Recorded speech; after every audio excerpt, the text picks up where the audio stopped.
మురుగునీరుంటే ఆ మురుగునీరులో ఎక్కడ చూసినా పురుగులు కానీ మలేరియా కానీ ఇలాంటి అనేకమైనటువంటి పెస్ట్లు వచ్చే పరిస్థితి వస్తుంది. అలాంటి మస్కిటోస్ వచ్చే పరిస్థితి వస్తుంది.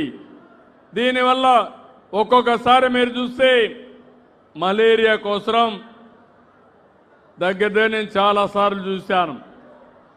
ఏదైతే మలేరియా వచ్చినప్పుడు చాలా ఇబ్బందులు వస్తున్నాయి. దీంట్లో కొంతమందికి ప్లేట్లెట్స్ పడిపోతున్నాయి. లక్షల రూపాయలు ఖర్చు పెడుతున్నారు. ఈ ప్రభుత్వం ఒకటే హామీ ఇస్తున్నాం, దీనిపైన శ్రద్ధ పెడతాం. డ్రోన్లు కూడా ఉపయోగిస్తున్నాం. ఎక్కడ మస్కిటో ఉంటే అక్కడే మందు అప్లై చేసి డ్రోన్లు మస్కిటో లేకుండా చేసే బాధ్యత ఈ ప్రభుత్వం తీసుకుంటాం.